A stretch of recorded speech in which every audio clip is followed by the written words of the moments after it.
Hello everyone and welcome to this very special Jubilee edition of Beyond the Buffers, our second episode, so thank you very much for joining us.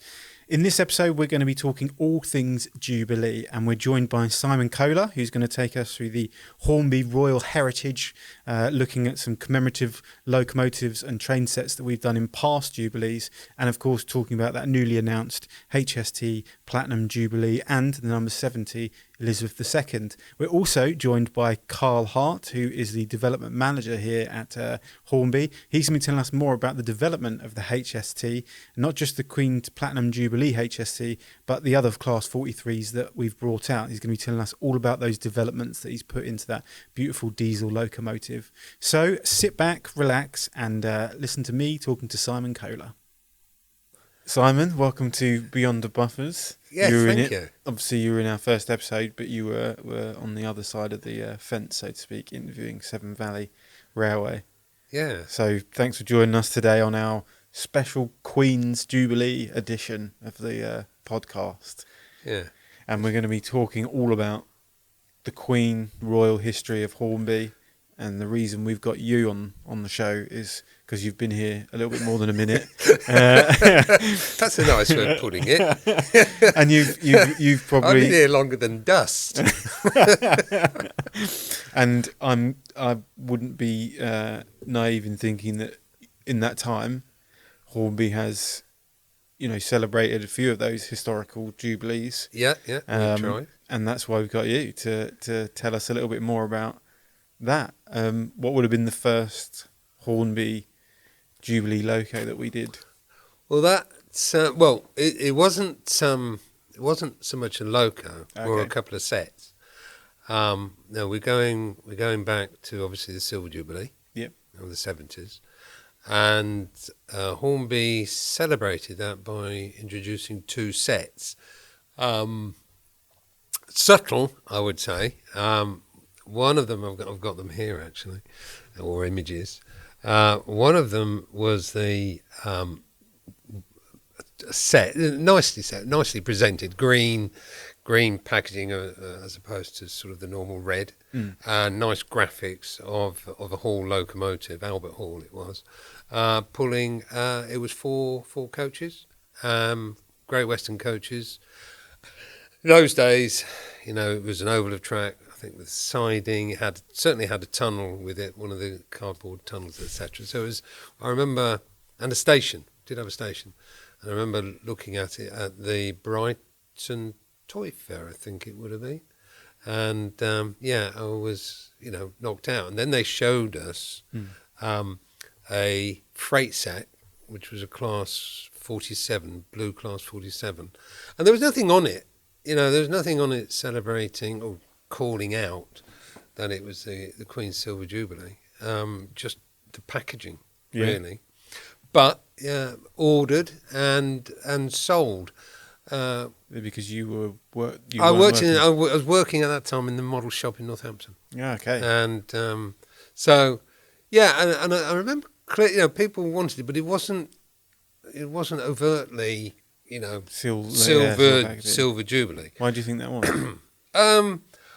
I think possibly they hadn't really they were looking at something to celebrate it and something a little bit different, but they perhaps didn't go, think more to people collecting. Yeah. I think it was more, here's a nice set. And they were nice sets. They were big sets. Yeah. And they were pricier than others that they'd done. But, I think it was more, we're just celebrating it. Yeah. Really. What was the significance of choosing those particular? No idea. No? The 47 was sort of relatively new to Hornby anyway. It was probably, excuse me, about 5 years old. Blue 47 and an assortment of freight wagons. I'm desperately trying to make it, big it up. Obviously, there wasn't. I don't. Sitting here thinking now, there wasn't a huge amount of thought. Yeah. I think it was let's make two big sets. Yeah, and really, and be our way of celebrating the Queen's Silver Jubilee. Yeah. Yeah. I remember the Silver Jubilee quite well, actually. Was it? Well, street parties. Oh, I okay. remember having a street Which I'm party. sure people will be hopefully having this Yeah, time around. yeah, as no, well. we're going to have we're Yeah. gonna have a home party. We've got invited a few people. Yeah, I know quite a few people that Yeah. have set Yeah. up street parties and things, which is Yeah, Oh. no, ours will be in the garden. Yeah, I don't fancy getting run over. But yeah. So yeah, I remember. Brilliant, lovely day, sunny day. yeah. Yeah, everybody was cheerful, lots of bunting, which I think there will be this time around as well. Yeah. Yeah. I think that's part of it, isn't Yeah. it? Everyone's sort of coming together and Yeah, just enjoying themselves. yeah. So then the next Jubilee was the Well, golden. that would be the gold one. That would be 2002. Okay. And for that, we produced a Princess Elizabeth loco. The metal parts were 18 karat gold. Okay. Nice presentation box. We'd done something similar with Flying Scotsman to celebrate the millennium. Oh, really? Obviously 2 years earlier, and it really was a conscious, let's do something for the Golden Jubilee, and Queen Elizabeth is a link, obviously, there to Yeah. Princess Elizabeth. So yeah, we did that. Nice presentation. It was sort of satin, what you call satinized cloth, white loco in there, black box, gold printing, embossed printing, certificate, that sort of thing. Oh, wow. It was, So yeah, quite- no, yeah, it was quite really, elegant. really nicely done. Yeah, it's quality. The complete opposite then. Well, not yeah. the opposite, but I suppose. Yeah, because obviously this was sold as a keepsake. Yeah. For heaven's sake, don't run it. Yeah. Keep it as it is. Yeah. We're celebrating the Queen's Jubilee. Yeah. And then having that packaging, having that gold Yeah. there is a really nice link. Yes, yeah, it And was actually. Do you remember how many that was limited to? Was it gold? Oh, and I think I have 1,000 in my head, but it might be a few more. Yeah. But yeah, I think it was 1,000. Yeah. I've got actually a picture of it here. I'm not sure whether can't read it. No, limited. I'll have to dig one out of the archive if we've Yeah. still got it. Yeah. But it'd be something like 1,000. Do you remember it doing well? Yeah. Yeah. Oh yeah. No. Yeah. Came in, went out. Actually, I'll tell you what I can do. I can check. Just a moment, because I can look through my magic book, courtesy of BRM, knocking the thing. So what, Gold metalwork. That was the set. Gold plated, 5,000. It was Okay. 5,000. oh, there you go. Yeah, it's a good number. Yeah. Mm. It must have been quite popular then if you. Well, yeah, no, they. they all went. Yeah. Yeah, no, that was good. That And was then- cool. And then you've got the Diamond Jubilee. which Diamond got some- Jubilee, yes, that- that was 2012. Now Okay. that was quite a year because that was the Olympic year and everything. Oh yeah. Of course. But and that was a year we went to York Right. at the National Railway Museum, and it was the same year that they obtained Flying Scotsman. Oh, okay. And I remember clearly we were up there, had a stand, displaying our wares, as it were. And the Scotsman came in with the bagpipes and all the rest of it. So they just Oh, wow. basically just sort of bought it, or the state had bought it. Yeah. That way. But anyway, 2012. Now we're into the sort of diamond. We created a set. Yeah. Usual oval of track, siding, etc. Princess Elizabeth loco. I think it was about 3 coaches, and we also put a sort of a resin pseudo brass plate Yeah. in there, calling out the loco Diamond Jubilee 2012. So yeah, and they were obviously sold as a collectible. Yeah. And they sold very well. In fact, I remember we had talking about the York show, we had a big poster sign Oh, okay. made up of, as we used to do with these things, And after the show, somebody came and said, "Can I have it?" Because he collected royal memorabilia. Oh, right. Yeah. Did you give it to him? Oh, I did. Yeah. I gave it to him. I didn't sell it. Yeah. Yeah, but he did. He must have been on one of the stands because as soon as it went up, he came over and said, "Oh, what are you going to do with it after?" And then all the way through, because I think the event lasted for about 5 or 6 days. Yeah. And he kept coming up hovering every about. single day. Yeah. You're right. Can I still have it? Yeah. And he did. Yeah, I love him. So, how Yeah. do you choose? Obviously, this has got a plaque. Yeah. And the differences. Is there a kind of process of you saying, right, we want to do this loco, we're going to have a plaque for it? Because we don't do that for everything, do we? No. What- You look for something a little bit different, a little bit unique. Yeah. Because you don't want it to be samey all the time. You always want to try and explore different things. And if you look at what we've done in the past with locos that we've produced with the metal parts 18 carat, we've always added something a little bit different with it. Maybe added a plinth, maybe added a little stand with a little brass whatever on it. And that's I'd say you just look for something a little bit Sort of unique. increases that collectible. Yeah, well, it's a collecting thing. Yeah. And I make no bones about it. I've always said this business is arguably made up of those who collect, those enthusiast stroke modelers, and those who just come into the hobby, bought a set, bought the railroad product, and they're building up to be a hobbyist or an enthusiast. Yeah. So, but no, you I make no bones about it. You do cater for the collector. Yeah, of course. Yeah. I mean, I collect. Yeah. Don't necessarily. I mean, I do all this, and I haven't. I've never collected any of these. I did end up with a Flying Scotsman in gold, but I've donated that to the company because all the museum was sold off, as you know. Yeah. So. Yeah, they look really nice. The gold plate, Yeah. Just the presentation of them, and I guess that's that. When you get them to a collector, it is about how does it look on the shelf? How does it look? I think it's a question of how it looks on the shelf. It's got to maintain its value as well, because there's nothing worse. Because 18 karat gold and all the rest of it, you do pay a premium without question. Yeah, and you want people to buy it with confidence. Yeah, and not necessarily that from a monetary value that I'm going to sell it, but you really don't want them to feel deflated or upset if 6 months later they could have bought it at half price. Yeah. That's not what it's all about. No, collecting is having the product, but also maintaining its value. Yeah.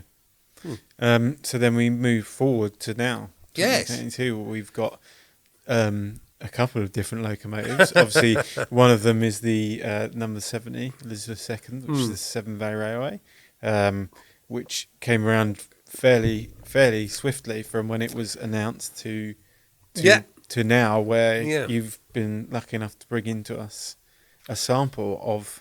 Well, it's the first. It's a decorated sample, and that's for the engineers to look at it, make sure the lining's right, etc. Colours right. I know the colours right. Yeah. But making sure everything's in the right place where it should be. It looks. Yeah, no, it does. It does look lovely. I know you teased me about saying it looks unique for its colour, obviously, which is this big selling point, I suppose. But not seeing a loco in that colour before is quite. Yeah, it's really interesting that they chose to do that first off. Well, it's the royal colour, It's the royal purple that was put together by those who are associated with the royal family, and we've just followed that through. Luckily, it's a Pantone reference, which we can use. And I mean, when the actual loco was pulled out of the shed, it was bright daylight, and we looked at the images, and because this is something we are aware of anyway. The colour is always looks different in bright sunlight, as well as even on digital photography, colour will change. So we're looking at the pictures. We looked at the purple model we had, or the colour swatches we had, and we're thinking, that doesn't look a bit quite right, really, which involved sending a painted up body, just the body, no lining on it, but send the painted up body to Bridgnorth for them to just double check and love them. They put the actual body up against the actual loco, and it was an absolute 100% perfect match. Yeah. So 24 hours of, I know it's right, but you just need, need the comfort. Yeah, because you don't want everyone to see the logo, get their model, and it not be quite. Yeah, I mean, colour is always subjective anyway. Yeah. But it makes it even worse when it goes down on paper and is printed. Yeah. And it will always look different. Yeah. It will always look different. It's a nightmare. Nowadays it's all digital, but before it was film, and film would be a nightmare. Yeah. And it depended on the brand, and it depended on the type of film used, in the specific and brand. then lighting now. If you've got an orange hue to your lights, it's going to change that. Yeah, Ilford.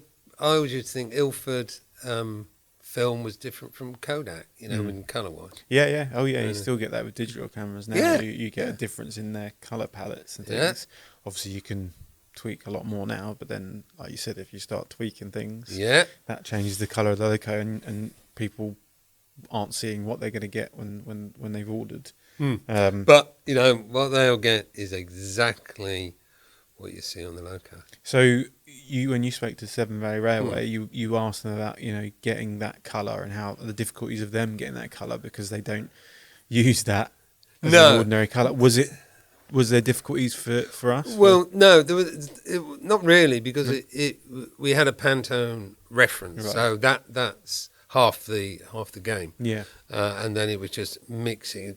Told you how to mix it, so it was mixed up.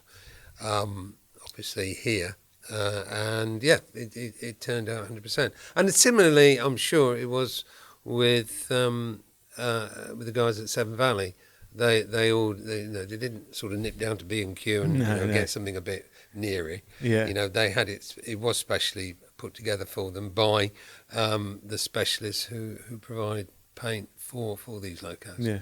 So everybody's sort of worked right. And to be fair to the guys who put it together for the royal family, they didn't use an overcomplicated mix. Yeah.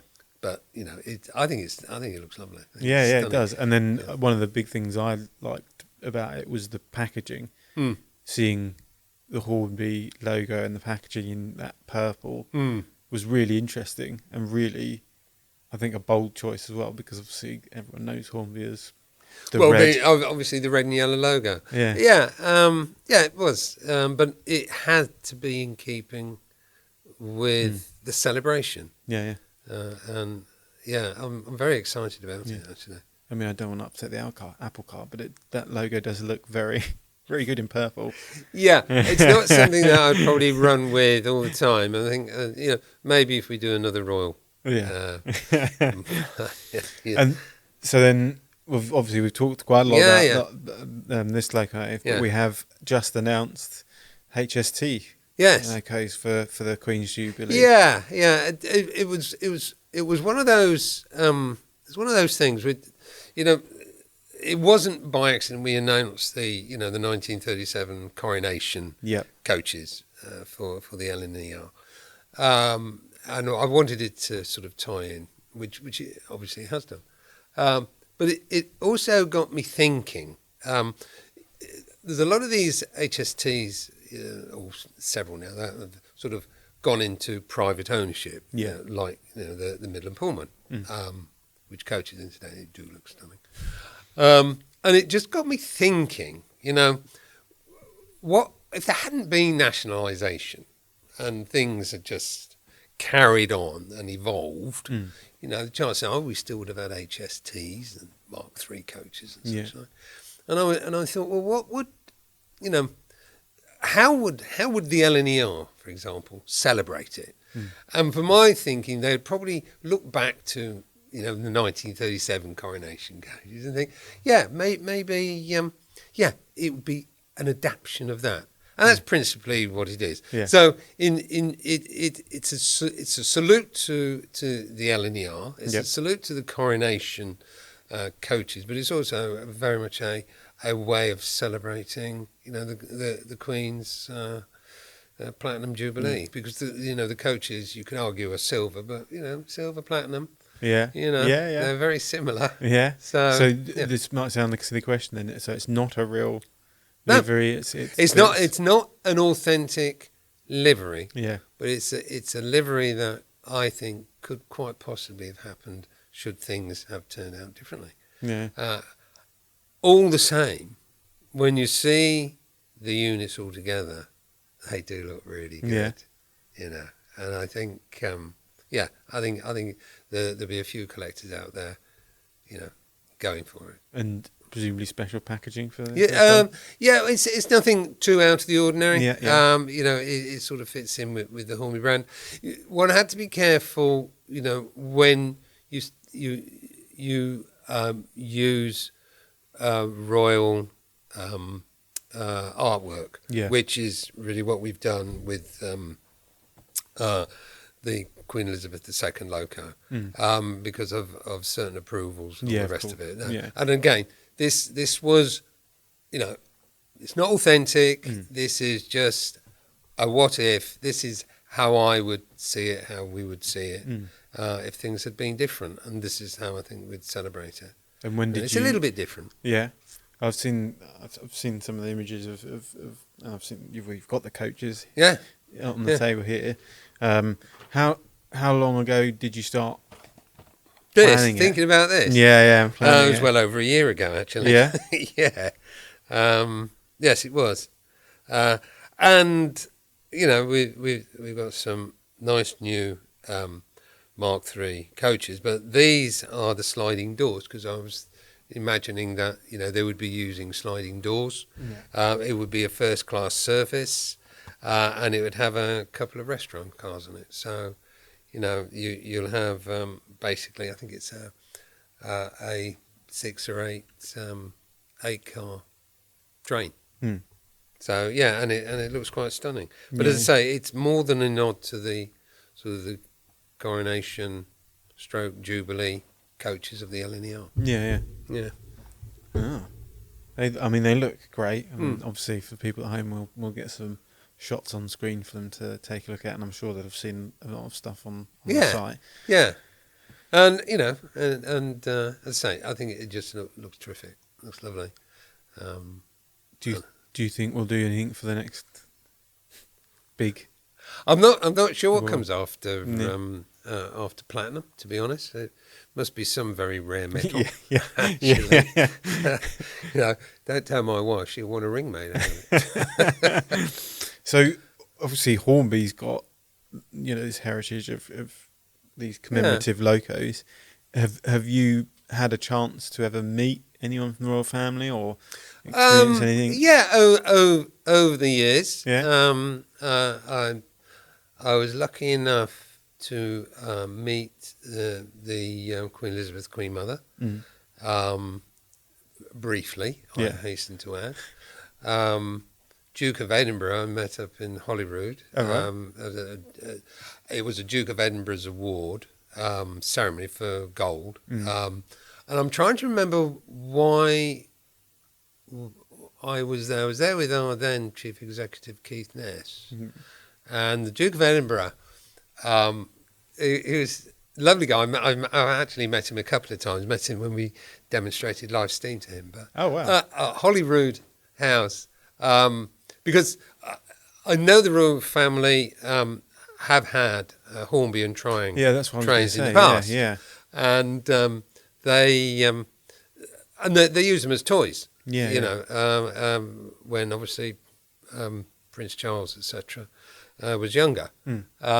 And he actually said, to the chief exec, Keith, so have you sorted out the coupling situation? He said. And poor Keith was sort of lost. But I was pretty certain what the Duke was talking about, because the difference between the Hornby 00 couplings and the then Tryon couplings. Yeah. So you had the simplex coupling and the Bob couplings.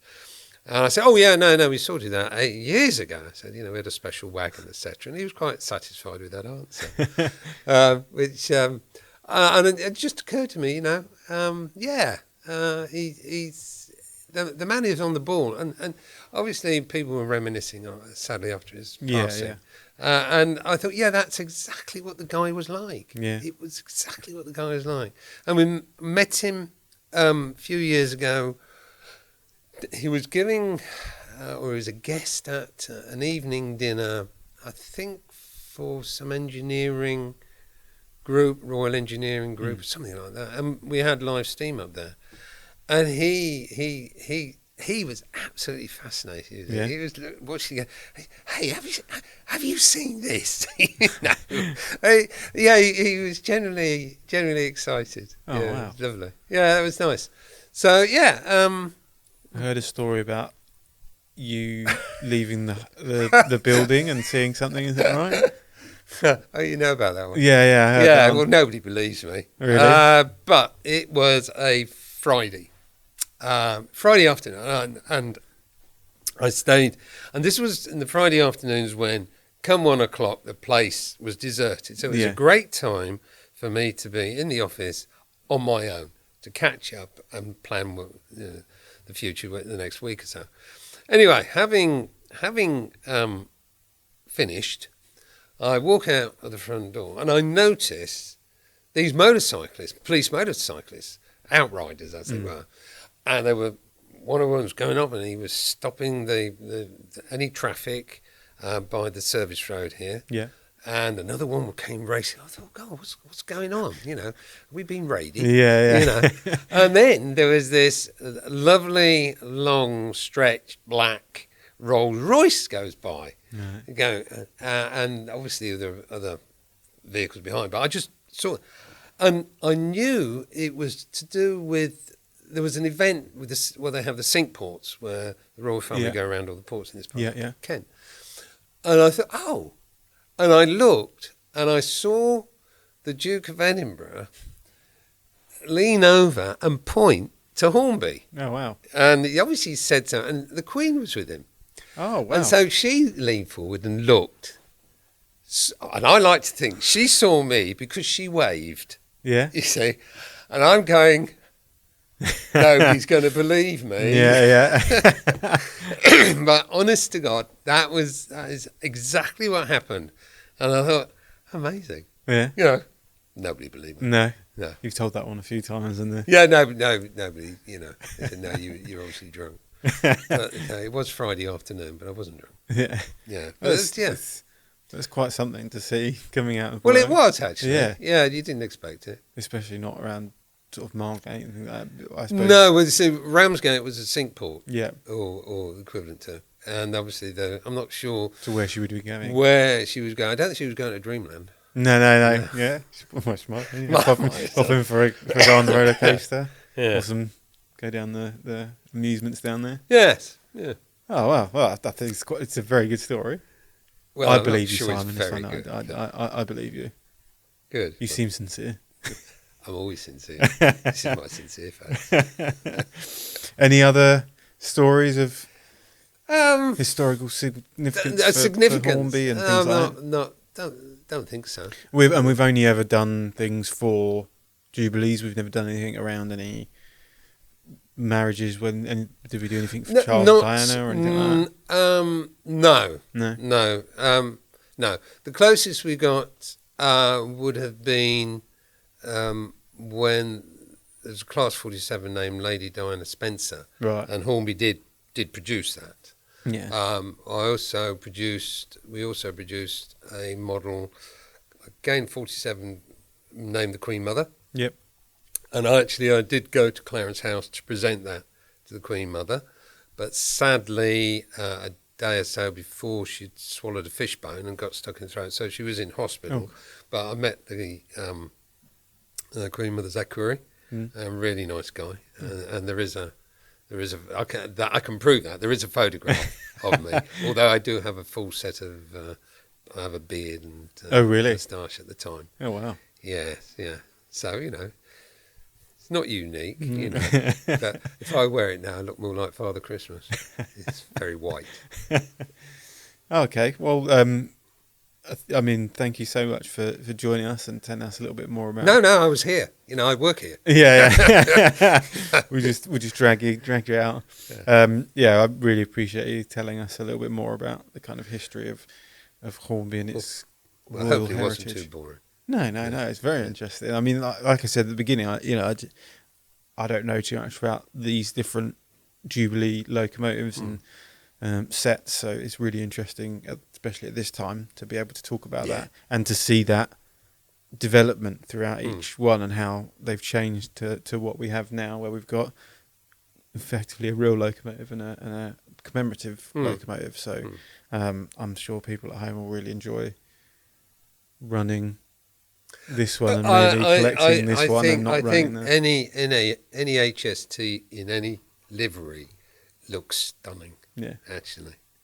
So, and I know everybody uses this, the word iconic, but it is such an iconic sight to see it. Yeah, a bit like the Concorde, really.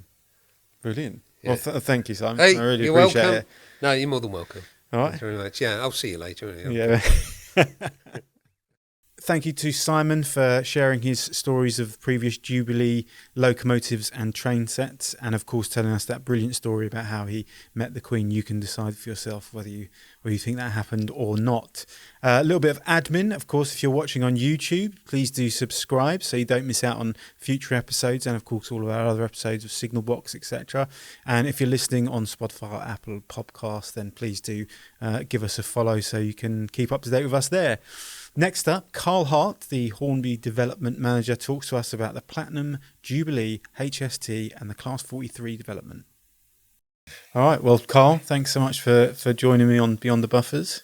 That's okay, thank you. Now, the people at home obviously won't necessarily know you, so could you introduce yourself, what you do at Hornby, so everyone at home knows? Yep, so I'm the new Product Development Manager for Hornby Railways.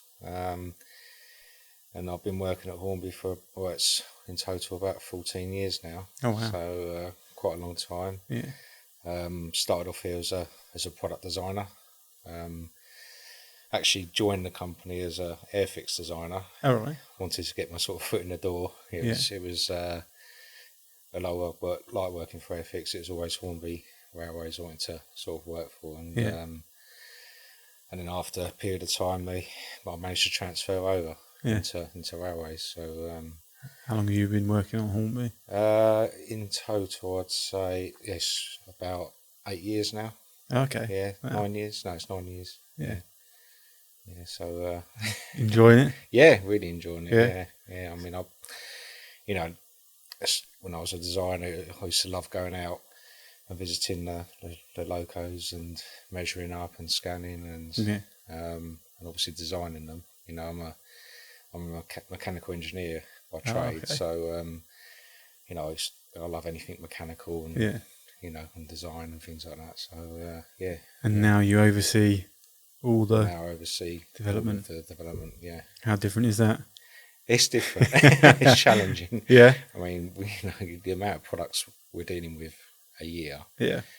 It's a lot to deal with, and we've now got 5 designers. When I started with Hornby, we had 3, and we've just employed 2 new designers who are young, and they're sort of beginning their sort of training and things like that. But they've done an excellent job so far. And they've been here about a year, 18 months now. And so, how does the process start for you? Because obviously we've spoken to Phil and we spoke to Sam before as well. Yeah.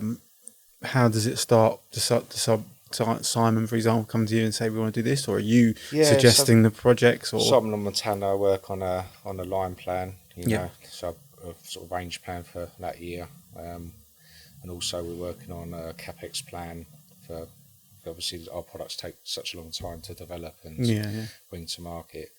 Always working 2 or 3 years in advance. So there we've got sort of like a plan, a 5-6 year plan of what we're going to be doing, and I'm sort of basically working off that, organising the research, organising sort of project briefs that I'll give to the designers, you know, what sort of features and models need to have, level of detail, costs, things like that. And then it's over to give all the information over to the designer, who they'll go away and design the products. You know, throughout the process we have lots of design reviews, and you know, so they can keep us up to date with where they are. Yeah. And then really off to prototyping, have a prototyping review. And once everyone's happy, we place the tooling order. Nice. And eventually it comes to market. So, but on the back of that, we've also got artwork to create, instructions, packaging. You know, so there's all that side of it. It's also needs to be thought about while the tooling's in progress. So. And how do you choose what projects go to which designers? Is that kind of... It's based on experience, obviously availability, and actually I you know, certain designers have more of an interest in steam, other designers have more of an interest in diesel, so or electric. So I tend to, you know, you want the best product you can out of the designer. So do you get any of the designers that are sort of me? I want to do it. I want to do this one. Do, yeah. Oh, that's good. Especially, I mean, there's always flagship products every year, and you know, they're always chomping at the bit to get involved in that. Yeah. So so do you still, with all that, do you still get a project for yourself that you get to design, or no, I don't. No? I don't get involved in it. Just reviewing the designs now. So so you get to just sort of oversee it, and you're in that whole process. Honestly, I do miss that. I used to love designing. You know, I used to love designing the products, but you know, well, of course, I love my job I'm doing now, but I always do miss being involved in the design. Yeah, I think you always get that though. The higher you go up, and things like that. Yeah. You get to lose a little bit of the. When you're a designer, you tend to own the product. Yeah. You know, and sort of when it gets released into the market, you get the kudos, and you know, I create. You know, I always think I created that, whereas in my position, you don't really get that anymore. You know, it's. Do you still get a chance to sort of sit back and go, okay, I'm sort of proud of the things we've done this year, or is it so fast paced that you're? Because really, it's you're looking at it as a Hornby range now. You're looking after rather than just one product. So you want everything to do well and go to plan. You know, it doesn't always, but you try your best. You know. So the process of tooling, then, we've touched on it before a little bit, but there must be a lot that goes into that, and a lot of considerations that you have to think about. Every one of the locos we design and develop here, it's a massive undertaking. You know, they're like they're miniature little machines, really. And, you know, you're talking between 100 and 300 parts in individual parts in every model, and you know, it's all got to function and be decorated and fit together, and so there's a massive amount of engineering that needs to go on, and the tooling's a really important part of that. I mean, every part in the model comes out of a mould tool or a die-cast tool, so you know, there's some machine parts in there that need to be thought about, and how the gears mesh together, and you know, things like that. So. Right, what goes into it then?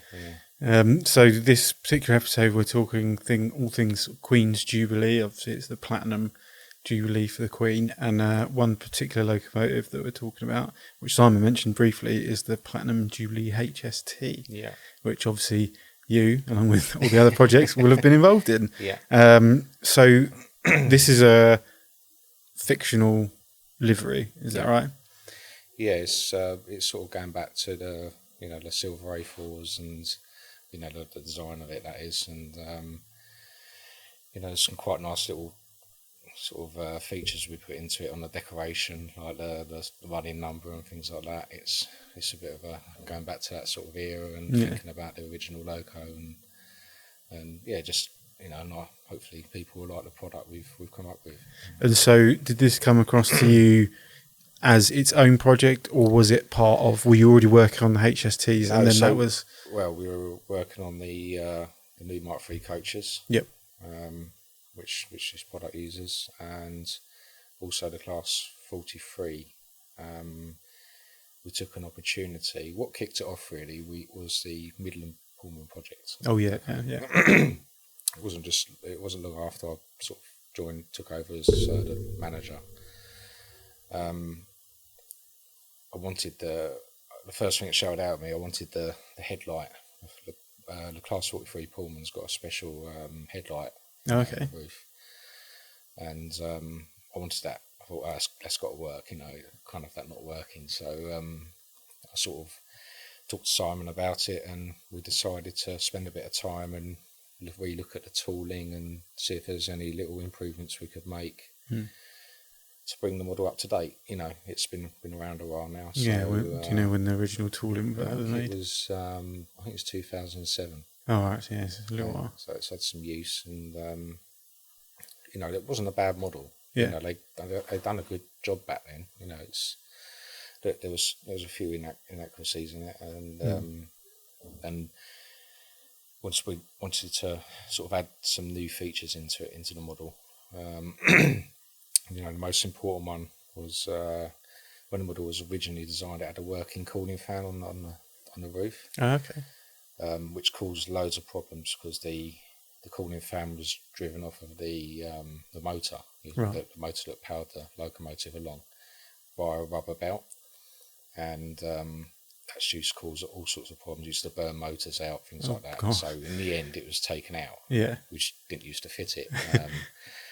But now we've totally redesigned that and added it's got its own little electric motor in there now and a little gearbox. So okay. we can so we've got all that working again, and we've sort of programmed our decoders into there now so that it's going to simulate like a thermostatically controlled cooling fan.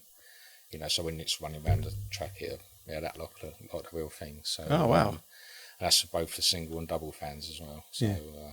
we've got that. We've completely redesigned the lighting in it. Yeah. So you can control day and night time lights. Oh wow. The decoder. So each LED had to be separately controlled. Previously, it was all one LED controlling the front lights, but so is that a different hue? Is it a different tone, or is it a different colour? Depending on what type of lights it's got, fit the LED or bulb.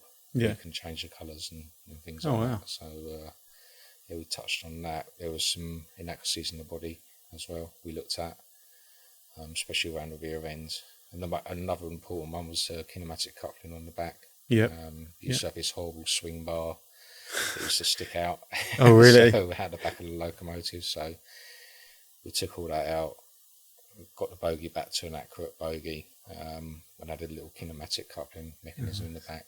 So it should actually perform with coaches a lot better as well. Yeah. So you can get them closer together and things like that. So how do you weigh up? Because I suppose there's probably hundreds upon hundreds of things you could do to that tooling. There is. I mean, how do you weigh up? When do you stop? I suppose. That was difficult because where do you stop? Yeah. In the end, you could be starting again. Yeah. It's a huge investment of time and Yeah, money. yeah. But we there wasn't a lot wrong with it. I mean, I think we've covered off most of the things that people used to complain about, especially on the forums and stuff. So I'm hoping people will be happy with it, but I'm never one to say that we can't do better. Yeah. And if there is something wrong with it and people are not happy when it's released, then we'll continue to look at it because it's an important model. Yeah. This model for Hornby. And I want it to be the best it can be. Yeah. So, and so there's, because I was saying to Phil before that most people, when they think of advancements in a product or advancements in a model, they think of big things. So HM6000 or something like that, where it's a big change. But actually, what Phil was saying is you're making these small changes within locos as you go along that are actually really big advancements, I suppose. You'd be surprised that the smallest detail can make a big difference in a model. It's what you think's, is that important? But it once you actually see the finished model, it sticks out like a sore thumb. So I mean, it's, of course, we've looked at it with We've given it a good looking over, and we have done a lot of changes. Yeah. I think the actual overall finished product will be a lot better than what it was before.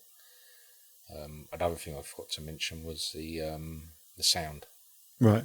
Okay, so we've designed a special speaker chamber in the back of there as well. That uses actually 2 speakers. Okay, and what does that sort of enable? Well, because you want the thumping sound of a diesel engine, don't you, with these? And we wanted to really recreate that, so we spent a lot of time trying different speaker chambers and speaker layouts in there to give us the best sound we could possibly get out of that model. I suppose you've got to think, when it comes to sound, there's so many variations, isn't there, on how it sounds in your engines that were fitted in these. So we have got all the sound profiles for those different engines. And do you have to think, with the team, do you have to think about how it sounds? Because if you go and record it, you're outside, it's a large thing. Then you have to think about what it's going to sound like in someone's house. Yeah, we have got a sound engineer who spends a lot of time. He goes out and records these sounds, but he spends a lot of time adjusting those sounds for use in the model locomotives. So that's a job in itself, really. Yeah. It's a big part of model railway, isn't it? Yeah, having that authenticity to it, because it's one thing to have obviously the loco itself look great, to then add that extra element of it sounds like the real locomotive, and then when you get into things like steam generator where you're adding another element to it, it's that's another sort of area we're really developing at the moment, is the sounds and the especially the steam generator as well. That's pushed on a couple of other little projects we're working on that are going to be an exciting development for us. So is that kind of what your big, I suppose, remit, but your kind of goal is to advance everything as you go through each project? Yeah, I mean, we keep adding more and more detail to our models. We can keep doing that. But there is a limit to what you can do.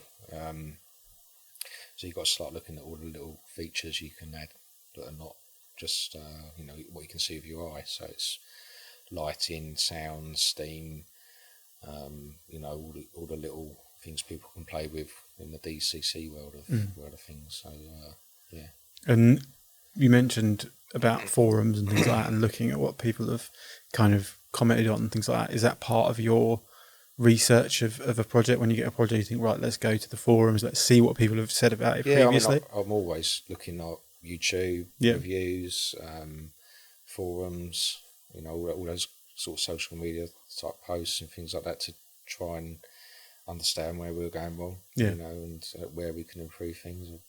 Nobody's perfect, and we don't get everything right. So, so we'll, that's the only way you can get feedback from the customers, isn't it? And the people buying the product. So, you want to hear their opinions, and sometimes I do. I think sometimes it's some of the things that are said aren't quite right. There's some things are out of our hands. Of course, But and like you said, there's so many different things you have to consider when you're making that model, that if you could do everything you wanted, that'd be great. You can make all the changes you want, but obviously you have to make that compromise between that you can't do that. There's a limit to what you can do, isn't there? The cost as well is one of them. I always want the bit I play in the sort of role to be, try and make it as good as possible. And people always holding me back. I don't know, if it was up to me, I'd be adding all the features under the sun. But there is a limit to what we can do. So talking about the Platinum Jubilee HST, so it's just the livery that's different to our other ones, or is there any changes to specifically this model? No, not this model. I mean, it is just decoration on this model. Obviously it's coupled to the Mark III coaches. But with this one, it obviously includes all the new features we've got in the Class 43. And how many Class 43s have you worked on so far that you can talk about, if you can talk about them? We've got about 5 or 6 in the range now. 6, I think. So and how does it feel to have got to that stage from starting a year or two ago or something like that? We've still got some problems trying out. It's still in development. Some some of the features we've added, we found things we need to improve on. Yeah. That's what we're working on at the moment. So, but I guess that's what those that's what reviews are development is, for, isn't it? and making sure that you. Yeah. And I suppose if you're going to add these new things, it takes a little longer because you've not worked on them before. I guess it's a bit of a learning curve. Yeah. You always some things always get thrown up that you haven't thought about, and so it's just we're nearly there. Yeah. It's nearly there. We're at the last stage now. And do you have a input in what liveries are chosen or anything like that, or is it just you're allowed to suggest them? And it's a sort of team thing, really. I mean, we all work as a team, and Simon and Montana obviously in charge of where we go. But, we do sort of feedback with ideas and things like that. Yeah. It's a team process. So yeah. And is there any liveries for the HST that you'd like to see that we haven't worked on? Yeah, I mean, I always like the sort of classic, really. Yeah. The yellow and blue, but and we have got one of those planned. Yeah. But yeah, I mean, for me, it's I want the cooling fans working. I want a really good experience with. DC is important, but for the experience model, I'm pushing towards DCC. Yeah. And seeing all these features that the model's got now, which we didn't have before, and hopefully they'll work. So it should be. That's what I want to see. The model being brought up to date. Yeah. And having all the features it should have. So where do you see models and model railways going in the future? 5, 10 years from now. I know that's quite a broad thing to say. It's gonna. It's gonna become, especially on. I think on the digital side of things, there's going to be a lot of new additions and developments. Yeah. Detail's going to be increased. I know it is. People these days are getting very critical on the level of detail. Yeah. Some of our older models aren't up to that level now. And that needs to be worked on. Yeah. Definitely. Also, cost is going to be a factor because things are getting more and more expensive, and how do we tackle those costs? How can we, things in the model that maybe we can relook at and try and reduce cost? Yeah. That's going to be a big factor. Yeah, because it's that balance, isn't it? That you want that detail, you want that authenticity for the person buying the model, and if you make too many choices, you can take that away, and that can become quite difficult. It is a balancing act because some customers, they don't want all these little parts hanging off the model because they're of an age where they can't handle things like that anymore, and they'll pick it up and break things off it. It's not much fun, is it really? It becomes an ornament.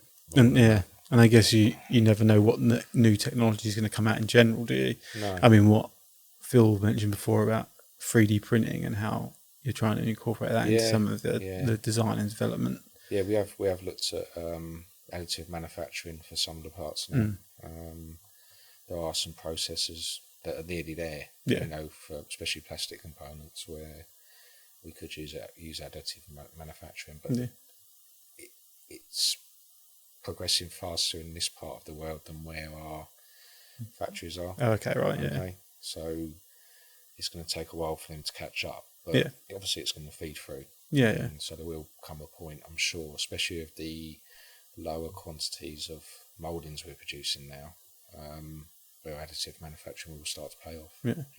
And also we've got a 3D printer in the office now. Yeah, the designers are always well. So do you use that for if you're at early stages, or you're like, okay, let's just see what it might look like? That printer's been a godsend, really, because we thought about it for a number of years, but the technology's never really been there.